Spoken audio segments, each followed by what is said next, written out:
예, 이유 몰라도 산다. 그러나 믿음 없으면 못 산다라는 제목으로 하나님 말씀 증거하도록 하겠습니다. 세 명의 친구들과 논쟁 벌이고 있는데 이제 1라운드 끝나고 2라운드입니다. 두 번째 친구 빌닷의 공격이 18장, 대답이 19장입니다.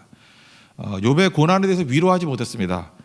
그 친구들은 고난을 위로하지 아니하고 연구했습니다. 그러니까 위로가 아닌 연구하면 절대 위로가 되지 못합니다.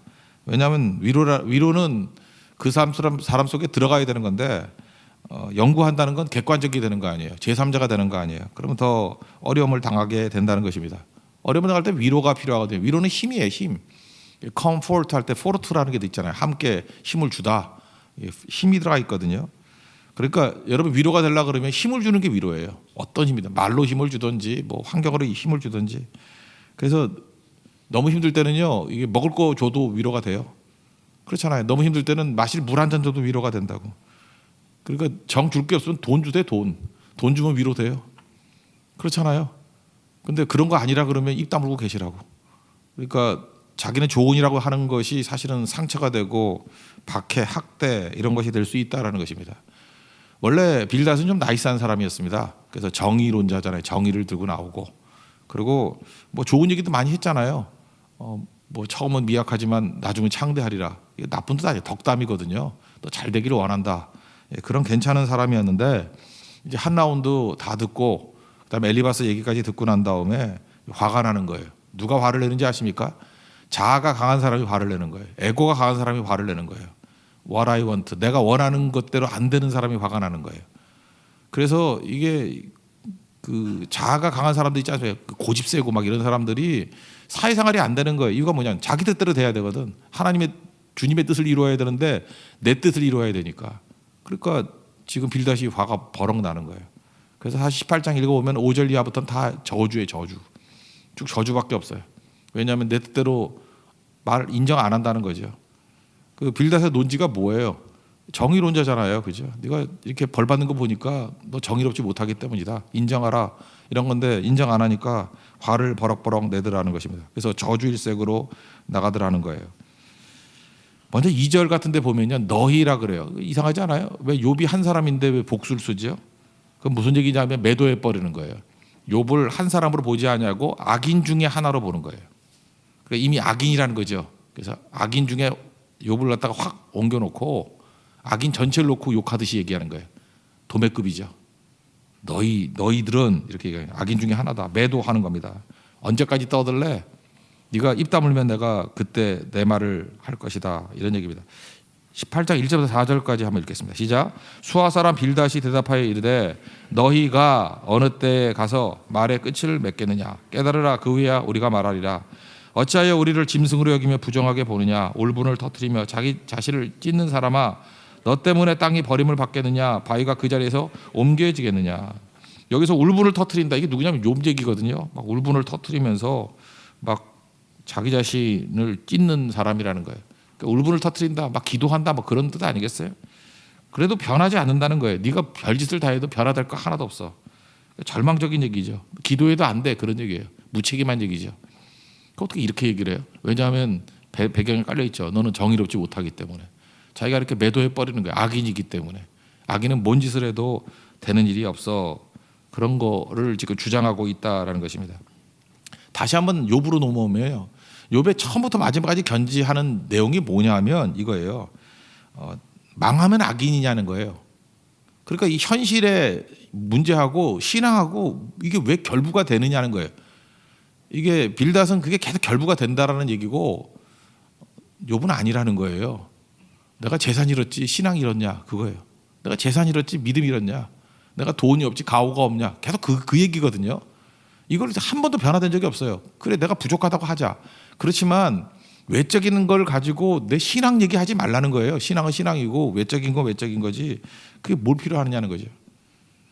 어제 저녁에도 제가 말씀드렸지만 요한복음 16장에 보면은 거기 8절에 성령이 오시면 하는 일이 우리에게 죄에 대해서 의에 대해서 심판에 대해서 책망하신다 이런 얘기가 나오죠. 그러면 죄가 뭔지를 성령이 가르쳐 준다는 거예요. 죄가 뭐예요? 예수님 믿지 않는 게 죄예요. 나를 믿지 아니하며. 그건 이해가 됐죠? 의는 뭐예요? 내가 아버지께로 간다고. 그러니까 아버지께 십자가 지는 거죠. 십자가가 의다. 그런 얘기. 이게 중요한 게 아니고. 세 번째 심판에 대해 얘기하는 거예요. 심판이 뭐예요? 이 세상 임금이 심판받았다. 그러니까 이 세상 논리로서는 세상에서 제일 높은 사람이 심판하는 거 아니에요. 사람이 심판하는 거 아니에요. 근데 그 심판이 최종 심판이 아니라 그 임금조차 하나님 앞에 심판받는다는 거예요. 그러니까 최종 심판이 누구라는 거예요? 하나님께 있다라는 거죠. 지금 욥의 논리도 이거예요. 왜 네가 나를 심판하려고 그래? 지금 과정인데.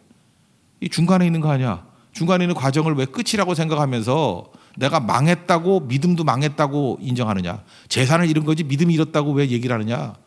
과정이라는 거예요. 그러니까 이렇게 함부로 얘기하지 말라는 거예요. 심판은 하나님께 속한 거지 왜 네가 심판하려고 그래. 그 얘기를 지금 하고 있다라는 것입니다. 그러니까 마귀의 논리는 뭐죠? 계속해서 까닭을 얘기하는 거예요. 까닭. 연결시키는 거죠. 까닭 없이 섬길 리가 없다. 하나님이 복 주셨으니까. 여러분들도 그렇게 얘기하죠. 아예 봐라 이게 건강 좋으니까 예배 드리는 거지. 그러니까 봐라 이게 사업이 잘 되니까 예배 드리는 거지. 또 자식들도 좋은 대학 가니까 예배 드리는 거지. 그럼 여러분 그런 거에 대해서 다 받아들일 거예요? 그럼 뒤집으면 돈 없으면 예배 안 드릴 거예요? 건강 잃으면 예배 안 드릴 거예요? 지금 우리 많은 신앙 고백들이 마지막 임종 직전에 하는 고백인데요. 하나님의 신앙 고백인데요. 고난 중에도 찬송하고 있는데요. 그게 마귀의 논리를 깨는 힘이라니까요. 그러니까 우리 가운데 날마다 오는 진짜 믿음의 고백은 그거예요. 잘 될 때가 아니라고요. 잘 될 땐 시험이에요. 시험. 마귀가 와서 계속해서 까닭 없이 경배하니까 마귀의 그 참소가 있을 때라고. 믿음을 증명할 때는 언제인지 알아요? 한번 저 사람 한번 쳐보세요. 저 사람 한번 없애보세요. 까닭 없이 섬길 리가 있냐고. 까닭 없이 섬긴다. 그게 진짜 믿음이죠. 그거를 증명하는 인생이 돼야 되네. 인생이 다 그거예요. 믿음은 다 그거예요. 주기철 목사님 보세요. 거기서 무슨 평탄함이 있어요. 예수 믿고 고문당하고 10개월 동안 살이 뜯겨나가는 그런 고난을 당하면서도 끝까지 주님 저버리지 않게 해달라고. 장기간의 고난에서 이기게 해달라고. 고난 피하게 해달라는 게 아니라 이기게 해달라고 얘기하잖아요. 이게 뭐 욥기하고 똑같은 얘기죠. 이게 어떻게 현실과 그 뭐 주기철 목사님 죄를 많이 졌나? 여러분이 주기철 목사님보다 더 깨끗하다고 얘기할 수 있어요? 그래서 여러분은 평안하고 주기철 목사님 살이 찢겼나? 말도 안 되는 얘기. 현실 속에 들어가면 이게 연결이 안 되는 얘기들을 계속 마귀는 주장하는 거라고요. 그러니까 우리 뭘 증명해야 돼요? 아니라고. 물론 최종 심판에서는 정의의 뜻이 뭐라 그랬어요?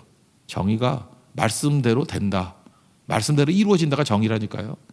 말씀이 뭐예요? 죄인이 우리를 건지기 위해서 예수님이 오셨다. 그게 말씀이잖아요. 하나님이 세상을 이처럼 사랑하사 독생자를 주셨다. 그죠? 이게 사랑이에요. 그러니까 말씀이 사랑이라고요. 말씀이 뭐예요? 죄인 괴수를 구원하기 위해서 독생자가 오셨다라는 거예요. 그 다음에 정의가 뭐예요? 그를 믿는 자마다 멸망치 않고 영생을 얻는다. 말씀대로 이루어진다는 거 아니에요. 그게 정의예요. 그러니까 정의라는 게 뭔지 알아요? 말씀 없이 정의 없어요. 사랑 없이 정의 없다고요. 근거 없이 무슨 정의가 있어요? 말씀이 이루어지는 게 그게 정의인데. 근데 내 뜻이 이루어진다. 그건 정의 아니에요. 그거는 고집이지.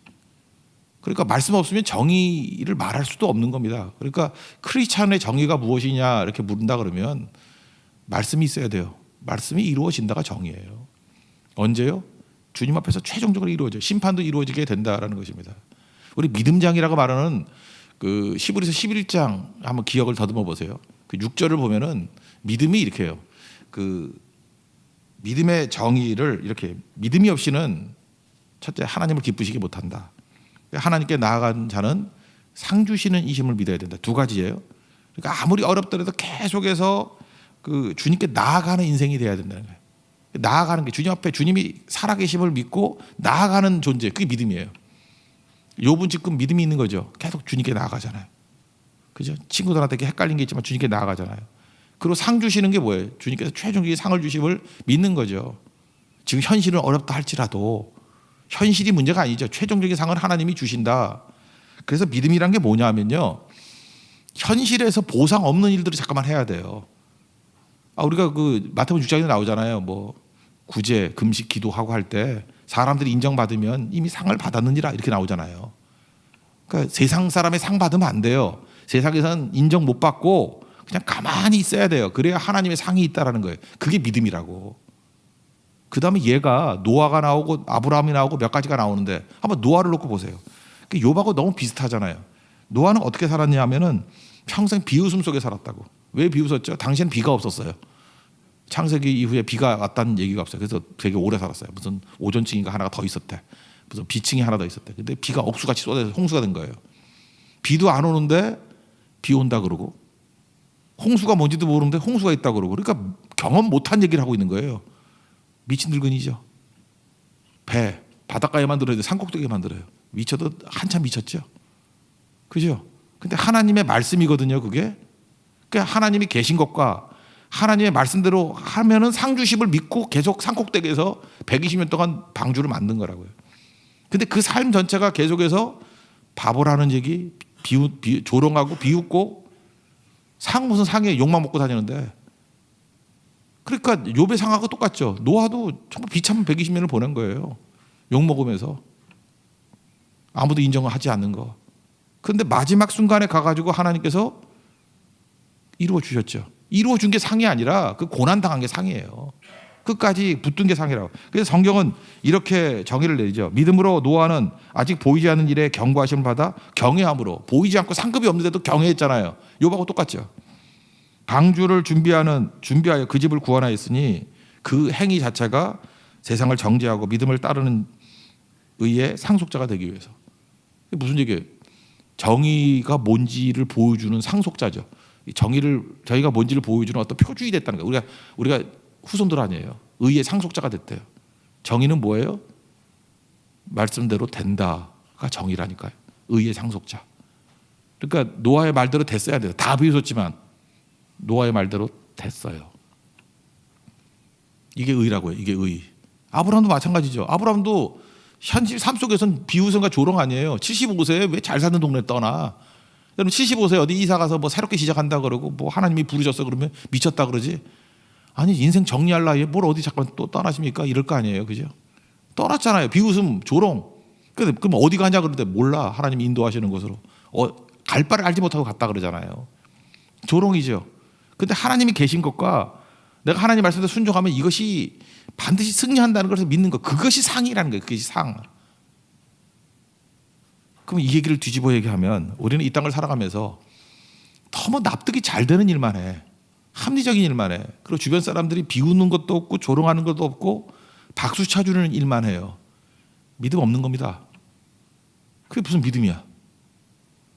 세상이 이해한다 그러면 여러분 세상에 속한 거지 하나님께 속한 게 아니에요. 여러분 사는 행동들을 보니까 너무 세상이 이해할 만해. 너무 합리적이야. 그 세상이 좀 이게 제가 누구 비난하는 건 아니니까 오해 없이 들어요. 세상이 너무 칭찬하는 교회야. 교회는 저래야 돼. 저 정도는 돼야지. 그치? 부처님 오신 날에도 축전 보내고 이런 교회가 돼야지. 얼마나 그 나이스해. 그죠? 뭐 이런 얘기도 해야지. 뭐 예수님이 구원을 주셨듯이 뭐 부처님에게도 구원이 있어. 이런 얘기를 해야 나이스한 거지. 세상은 칭찬해 그러면. 근데 그거 가짜예요 그거. 진짜 말씀대로 뭐 이상한 짓 하라는 얘기가 아니고 말씀 그대로 순종하고 나아가면 이 세상 사람들이 볼 때는 웃겨 보인다니까요. 한심해 보인다니까요. 아브라함이 한심해 보이고 노아가 한심해 보이고 욥이 망한 거잖아요. 이미 망하고도 저 뭐 하는 짓이야 저거. 그렇지만 그때 끝까지 붙들어 논지가 뭐예요? 환경에 관계없는 거죠. 내가 뭐 재산이 잃었지 믿음이 잃었냐? 이게 여러분 입에 배 있어야 돼요. 내가 몸이 병들었지 내가 뭐 신앙이 잃었냐? 계속 그 얘기 해야 된다고요. 내가 뭐 가정이 어려워진 거지 내가 뭐 신앙이 잃었냐? 그 얘기는 역설적인 거라고요. 그럼에도 불구하고 끝까지 신앙 잃지 않다 그러면 저 욥이네, 저거 노아네, 저거 아브라함이네, 이렇게 돼야죠. 그런데 우리는 날마다 한다는 소리가 뭐 겉으로 볼 때 기도하는 것 같이 보여요. 맨날 징징대죠. 뭐 고난이 있으면 뭐 하나님 나를 버렸습니까? 뭐 어쩌습니까? 그러고 징징대고. 저 하나님 부어주면 내가 잘났어 그래. 축복은 내가 다 받았어 이러고. 만 가지 은혜를 받았으니 뭐 이러고 돌아다니고 교만 떨고. 그러니까 이게 말이 안 되는 거죠. 이미 상 다 받은 거 아니에요 그러면. 믿음은 언제 증명되는 거예요? 우리는 고난이라고 부르지만 고난은 뭐냐면 아직도 실현되지 않은 축복이 고난이에요. 그렇지 않아요? 노아의 방주는 축복이죠. 근데 실현되지 않은 축복이라고. 실현되지 않을 땐 그 자체가 고난이에요. 아브라함은 75세에 떠돌아다닌 거 실현되지 않은 축복이죠. 그렇지만 그거는 당시로서 볼 땐 고난이라고. 그러니까 욥의 논지가 우리 고백이 돼야 된다고요. 실현되지 않은 축복이라고. 그 고난이라고 불러요 사람들은. 그리고 비웃고 조롱한다고. 이건 빌닷은 모릅니다. 절대 몰라요. 그래서 이 고백을 하더라는 것입니다. 그래서 아브라함에 관한 얘기 히브리서 11장 10절 보니까 그가 하나님이 계획하시고 지으신 터가 있는 상을 바랐습니다. 아브라함은 현실에 비웃음과 조롱이 있다 할지라도 하나님의 계획과 지으실 터를 바랐대요. 그게 상이었대요. 상. 그러니까 뭐가 상이에요? 비웃는 것을 견디는 게 상이고 계속 바라보는 게 상이에요. 반드시 주님의 정의는 이루어진다. 말씀은 이루어진다는 것을 의지하는 게 상이라고요. 여러분 주님의 상 받는 좋은 존재되는 축복이 임하기를 기원합니다. 이게 믿음이라는 거예요. 그래서 19장에 오면은 이제 욥이 대답을 하는데 19장의 내용은 이런 것 같습니다. 이제까지 하나님께서 내게 이렇게 친한 관계잖아요. 우리 인간은 관계적 존재라고 그랬잖아요. 좋은 관계를 맺어왔는데 좋은 관계를 맺는 게 누굴까요? 뭐 욥이 남자니까 남자 같으면 아내, 뭐 자녀들, 친구들, 뭐 자기 종들, 뭐 이렇게 관계가 있는 거 아니에요? 다 나하고 관계가 되게 좋았다고요.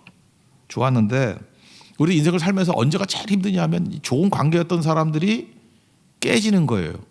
근데 내가 뭐 교만하거나 내가 뭘 학대를 해서 깨진 게 아니고 곰곰이 생각하니까 이게 하나님이 깬 것 같아요. 하나님이. 진짜 그럴 수 있어요. 하나님이 이렇게 관계를 깰 때가 있다고요.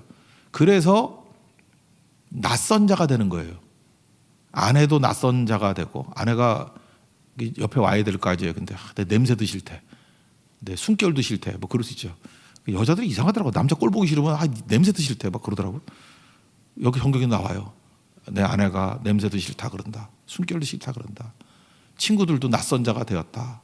종들도 낯선 자. 샤르트가 실존주의자 샤르트가 그런 얘기 있잖아요. 타인은 지옥이다. 제가 타인은 지옥이다 누가 얘기했냐 그랬더니 무슨 영화 제목이라고 얘기를 하네. 책짐이라고 책짐. 타인은 지옥이다. 이게 샤르트 얘기예요. 그죠? 샤르트의 실존주의 철학은 관계를 다 깨버리는 거예요. 세상에 나밖에 없다라는 거예요. 그래서 고독한 사람이에요. 그래서 타인은 다 지옥이고 우리가 왜 힘든지 아니야. 관계가 힘들다. 그래서 지금도 예수를 믿어도 하나님은 좋은데 사람이 힘들어요. 그래서 그냥 뒤에 앉았다가 예배드리고 가버리고 관계도 안 맺고 팀 모임도 안 하고 막 이런 사람들 이해는 가요. 샤르트르 수준이야. 그 사람의 경험에서 깨달은 건 뭐냐 하면은 너무 상처가 많아가지고 타인은 지옥이야. 욥의 상태예요 지금. 타인은 지옥이야. 근데 그걸 비난만 할 수 없어요. 그런 상태를 쭉 유지하는 이유. 하나님 만나기 위해서 그래요. 제가 실망의 힘 그런 뭐 지난주 칼럼이 그거였죠. 실망의 힘. 하나님께서 우리 주변에 있는 것들을 실망스럽게 만들어요. 낯설게 만들어요. 그게 하나님이 하셨다는 거예요. 욥은 고백이 그거예요. 이게 하나님이 그렇게 하셨다는 거예요. 이유가 뭐냐? 대속자를 만나기 위해서. 그래서 19장에서 위대한 고백이 나와요. 심지어 부활을 얘기해요. 내 육체 밖에서 그분을 보게 된다고. 이거 뭐 위대한 고백이거든요. 여기서 핸델의 찬양 났잖아요. 내 주는 살아계시고. 뭐 여기서 19장에서 엄청난 영감을 받은 사람들이 많아요. 음악, 미술, 뭐 어마어마한 사람들. 그게 언제 깨닫게 돼요? 고통스러운 타인이 지옥이라고 느끼는 그 다음에 내 주는 살아계시고 나의 대속자가 계실 거라고.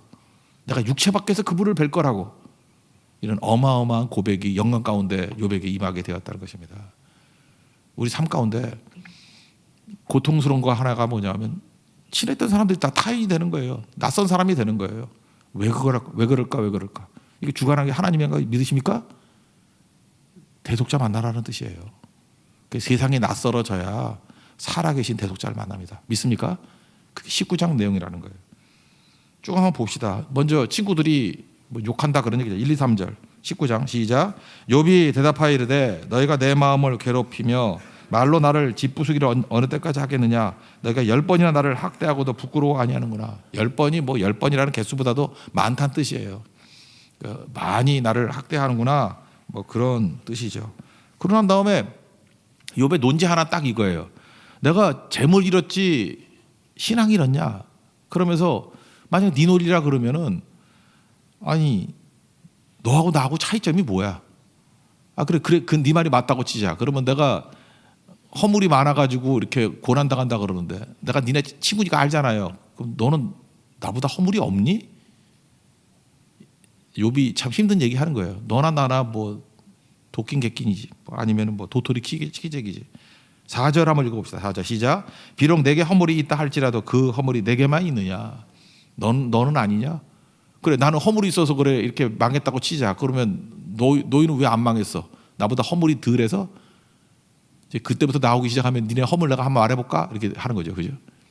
똑같거든요. 인간이 다 죄인이고. 근데 이게 앞뒤가 안 맞는 거죠. 그러니까 여기서 이제 문제가 막 벌어지게 된다라는 것입니다. 그러므로 여기서 깨닫게 되는 게 뭐냐 하면 6절에 내 고난을 주신 게 하나님이 주셨다는 거예요. 6절 한번 읽어보세요. 시작. 하나님이 나를 억울하게 하시고 자기 그물로 나를 에워싸신 줄을 알아야 할지니라. 그러니까 이제까지 나를 중심으로 움직였던 욥이 이제 시각이 더 넓어진 거죠. 하나님을 중심으로 움직인 거예요. 그러니까 이렇게 만든 것이 하나님이 허락하시니까 한 거지. 하나님 중심으로 보니까 나를 억울하게 하시고 그물에 나를 에워싸게 하신 것이 하나님이 하신 거다. 이유가 뭘까? 먼저 실망하게 만들어서 하나님 만나도록. 이게 욥의 결론이에요. 그러니까 굉장히 많이 성장한 거죠. 우리도 이런 고백이 나왔으면 좋겠어요. 나를 버려서 하나님 만나도록. 그러면서 너희들이 하나님처럼 심판한다. 그래서 타인이 지옥이다. 낯선 자가 됐다라고 하는 얘기들을 이것도 재밌으니까 한번 읽어봅시다. 샤르트르 얘기 같은 거니까. 13절부터 22절 타인은 지옥 얘기입니다. 13절 22절까지 한번 읽겠습니다. 시작. 나의 형제들이 나를 멀리 떠나게 하시니 나를 아는 모든 사람이 내게 낯선 사람이 되었구나. 내 친척은 나를 버렸으며 가까운 친지들은 나를 잊었구나. 내 집에 머물러 사는 자와 내 여종들은 나를 낯선 사람으로 여기니 내가 그들 앞에서 타국 사람이 되었구나. 내가 내 종을 불러도 대답하지 아니하니 내 입으로 그에게 간청하여야 하겠구나. 내 아내도 내 숨결을 싫어하며 내 허리의 자식들도 나를 가련하게 여기는구나. 어린 아이들까지도 나를 업신여기고 내가 일어나면 나를 조롱하는구나. 나의 가까운 친구들이 나를 미워하며 내가 사랑하는 사람들이 돌이켜 나의 원수가 되었구나. 내 피부와 살이 뼈에 붙었고 남은 것은 겨우 잇몸뿐이로구나. 나의 친구야, 너희는 나를 불쌍히 여기다오. 나를 불쌍히 여기다오. 하나님의 손이 나를 치셨구나. 너희가 어찌하여 하나님처럼 나를 박해하느냐. 내 살로도 부족하냐. 모든 것들이 다 친한 것들이 다 타인이 돼버리고 낯선 것이 되어버렸다. 그러면 끝나는 거냐? 아니야. 이게 여기서 오는 축복이 있다는 거예요. 낯선 사람이 돼버리는 거에 대한 축복이 있다는 거예요. 하나님 만났다는 거죠. 그래서 이런 거 저는 외워야 됩니다. 25절 26절 다 같이 계속 시작. 내가 알기에는 나의 대속자가 살아 계시니 마침내 그가 땅 위에 서실 것이라. 내 가족이 벗김을 당한 뒤에도 내가 육체 밖에서 하나님을 보리라. 세상 것들 다 이러면 주님 만난다는 거예요. 여러분 보세요. 주님 하나만 만나면 나머지 다 얻게 되는 거죠. 어제 말씀에 의하면 세상 두려워할 것들이 얼마나 많이 있습니까? 그죠? 엄청나 많은데 그러니까 세상 두려운 걸 피하려고 그러면 이게 뭐 100가지 피하면 200가지 나와요. 그러니까 맨날 두려움에 사로잡혀 사는 거죠. 근데 한 분 하나님만 두려워하면 두려울 게 하나도 없어요. 두려울 게 하나도 없다고. 여러분 자녀들을 키울 때요. 왜 정직하게 키워야 되는지 알아요? 이 사회 전체가 외식이 거짓말이잖아요. 과장하고 막. 그리고 여러분 알게 모르게 자녀들에게 거짓말을 가르치잖아요. 거짓말하면은 약점이 뭘까요? 당당할 수 없어요. 그런 거 아세요? 가난해도요. 정직하면은 겁날 게 없어. 정직하면은. 예를 들어서 여러분이 돈 문제도 정직해. 그럼 뭐 세무서에서 오고 경찰서에서 오고 뭐가 오더라도 뭐 문제가 있어? 당당하죠. 그래서 인생은 당당하게 살아야 돼요. 정직해야 당당해요. 근데 부모들이 빨리빨리 간다고 자꾸 아이들에게 거짓말을 가르쳐요. 율법주의가 왜 나쁜지 아십니까? 너희가 안 하면 혼나. 이렇게 높은 잣대의 기준을 갖고 막 윽박지르면 애들이 거짓말 하잖아요. 안 해도 했다 그러고. 그죠? 뭐 하루에 뭐 칫솔 뭐 한 10번씩 하라고 이 닦는 거 10번씩 하라. 애들이 10번 어떻게 닦아요? 잠깐만 그런 거 요구하면 애들이 했다 그러잖아. 거짓말이죠. 그러면 애들이 당당함을 잃어가는 거라고요. 그러니까 세상에 두려움에 사로잡히는 거예요. 여러분 잊지 마세요. 세상은요. 우리가 할 수 없는 높은 수준의 요구를 해요. 율법적인 요구거든요. 그러면은 당연히 못 지키죠. 그러면 우리는 어떻게 해야 돼요? 나는 율법의 요구대로 살 수 없어요. 라고 하는 고백이 이게 복음으로 가는 첩경이야. 근데 지켰다고 얘기를 해요. 그때부터 막이 밥 되는 거예요. 거짓말했잖아요. 거짓의 압이니까. 그때부터는 너 거짓말했다. 약점 잡혀가서 계속 끌려다니는 인생. 그래서 나중에는 죄의 종이 돼버리는 거예요. 죄악의 종이 돼버리는 거라고요. 지금도 한번 보세요, 여러분들. 어떤 부분에 있든지 간에 정직하고 거짓이 없으면은 두려움이 사라져요. 교육이 뭔지 아십니까? 정직이 교육이에요. 정직하게. 죄만큼 우리를 두렵게 하는 게 없어요. 죄 지으면 두려운 거예요. 폭로할까 봐. 그죠? 가슴이 섬찟해지고. 그렇지만 정직하게 살면은, 정직해지면은 공격할 거리가 없는 거예요. 지금 욥은 친구들의 요구에 대해서 거짓말하고 외식하려고 나아가지 아니하고 대속자 앞에 나간다는 거예요. 죄인이라는 거죠. 낱낱이 아뢰고 그분에게 나가서 사함 받기를 원한다. 그래, 예수 믿는 사람들은 점점 시간이 가면 갈수록 당당해지는 거예요. 왜 당당해지죠? 죄 문제를 해결하니까. 숨기려고 그러지 않고 과장하려고 그러지 아니하고 나의 대속자 되신 예수님께 희생 받기를 원하기 때문에, 보혈의 능력을 의지하기 때문에 내 자랑이 없는 거죠. 그래서 담대한 거예요. 여러분, 외식으로 인한 담대함이 아니라 대속자 되신 예수님 만난 그 이후에 오는 담대함이 여러분 삶을 지배하는 축복이 임하기를 기원합니다. 그럼 승리합니다. 오늘도 세상의 것을 다 잃어버리고 낯선 것이 된다 할지라도 우리 대속자 되신 예수님 만나는, 그래서 강하고 담대해질 수 있는 우리 믿음의 종 되기를 축원합니다. 자리에서 일어나겠습니다. 기도를 멈추지 마라 찬양하겠습니다.